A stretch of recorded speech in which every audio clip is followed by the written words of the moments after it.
So the warrior archetype is perhaps the most misunderstood of the archetypes.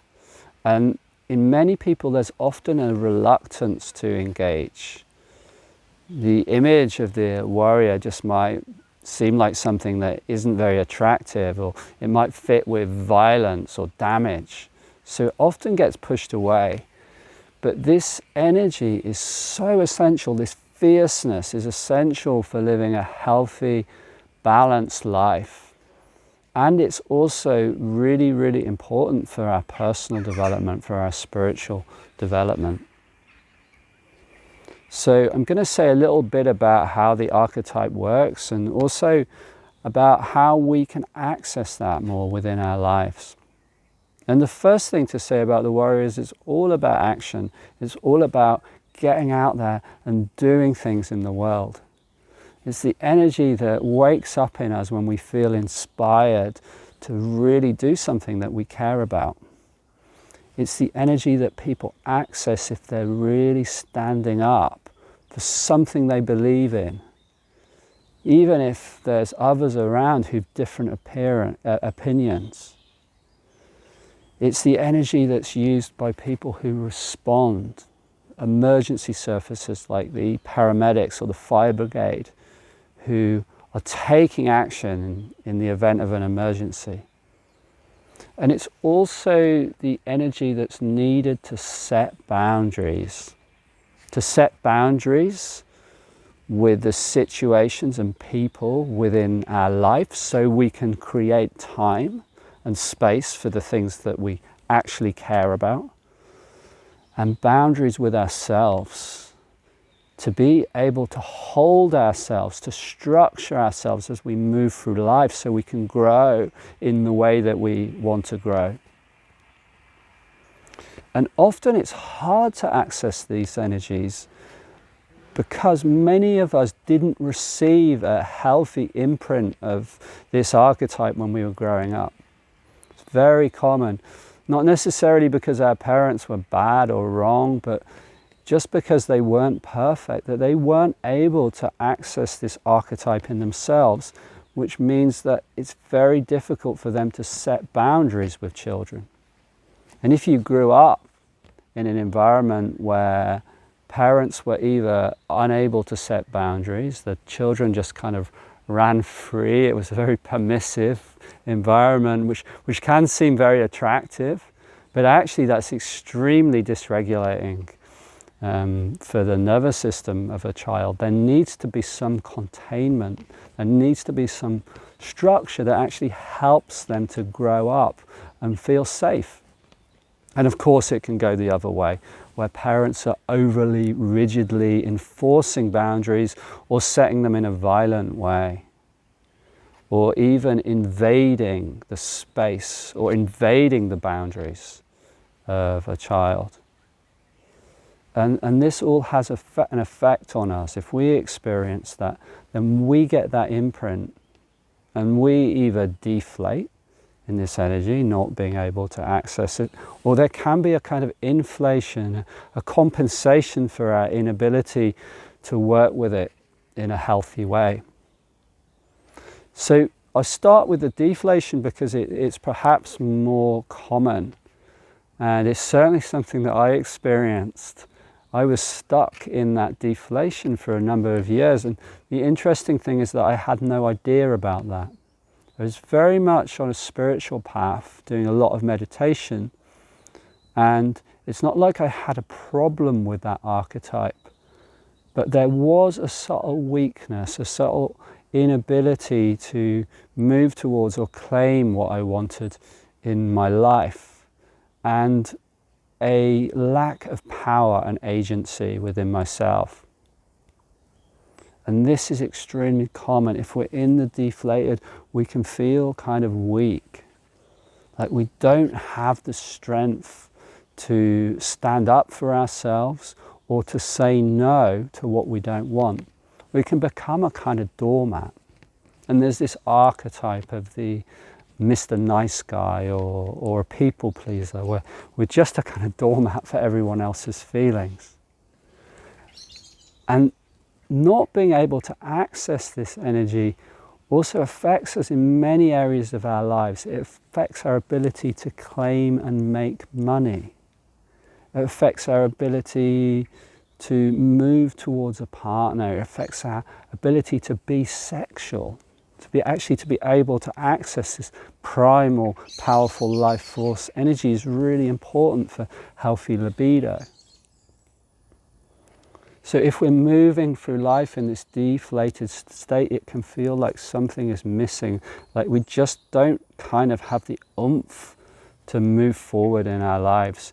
And if that's the case, it's almost always the case that that energy hasn't gone away. It hasn't disappeared, but it's living within us, in our kind of field, in our psyche, as critical voices, as the inner critic, so that as we try to move forward, we get shut down by ourselves.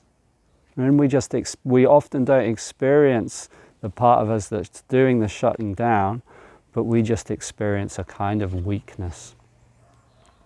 So that's the deflation.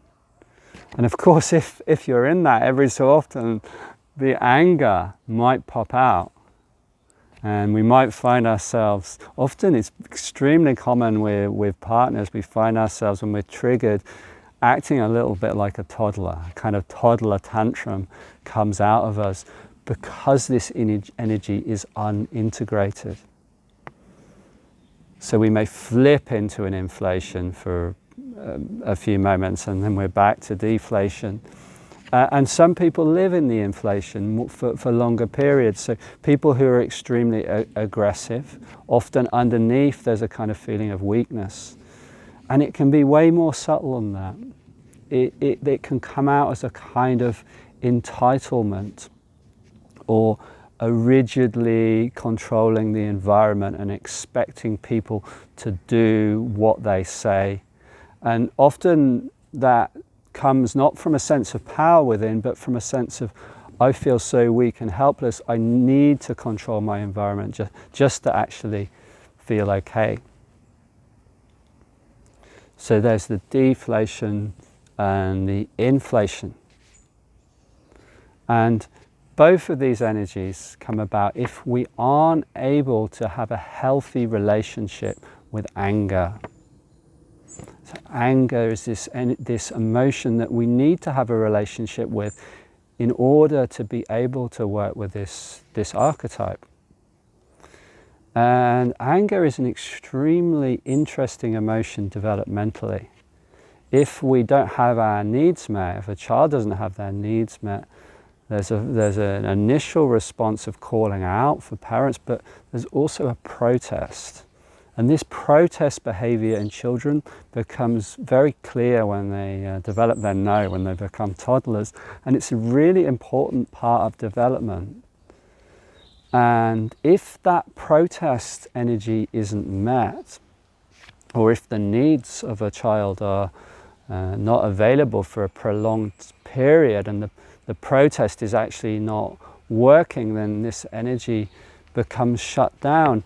And they're not able to healthily individuate from their parents. It's important to have this individuation.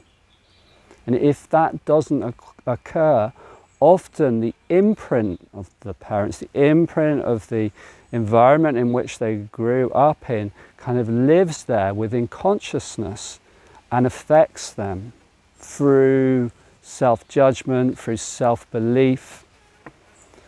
And then if we're adults and we come across that, and I think nearly everybody has some element of that imprint that they haven't individuated from within their consciousness. If that's the case when we're adults, when we're doing the work, we need to individuate from that in our process. And in order to individuate from that, we need fierceness within us. And I am really surprised by how important this energy is. To be able to, when we start to engage this energy, when we start to be able to express healthy warrior within us, then it can dramatically speed up our development process, because the places where we were scared to go, the places where we were scared to face, we suddenly feel like we've got the power to stand up for ourselves.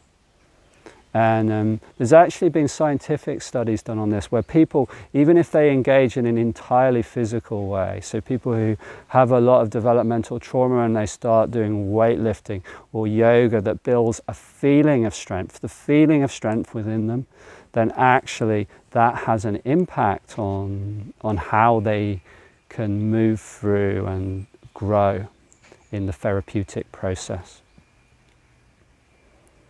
So very important to be able to engage with this energy, to be able to relate with our own anger, which, by the way, won't have disappeared. And that's good news. Even if we feel like we have no anger within us, even if we feel like we have no access to the warrior archetype, that energy is somewhere within our psyche. And actually the first step to working with this energy isn't trying to force ourselves into it, trying to become angry or do catharsis or beat pillows. It's actually about to look, where are the blocks? Where is this energy hidden within our psyche? And where are we unconsciously pushing it away? Because for almost everybody, we on a collective level have a fear of this energy, a fear of what the warrior energy might do to us, because it lives there in our kind of ancestral consciousness, or the fear of, if I really engage that energy in me, will I use it in an abusive way? Now, that kind of unconscious fear is also there, very, very, very common. And when we begin to see the places where we're pushing this away, protecting ourselves from it, we can begin to welcome this energy back bit by bit. And we can start to learn its goodness, how good it feels when we stand up for something we really believe in, how good it feels when we set boundaries and create a structure for ourselves and live on a daily basis in a way that is actually really honoring ourselves, holding ourselves to that. How good it feels to work on a project that we care about and actually work hard, like get our hands stuck in. This energy, it can feel so good, and I think we all know that, how good it feels when we can engage it in a positive way. And then we can really live the life that we want to live. So there's a lot more that I could say about this archetype, but I think I'll leave that there for today. And yeah, do respond if you have any questions, or if you have a sense of how this energy is living in you and how it's been useful for you in your development.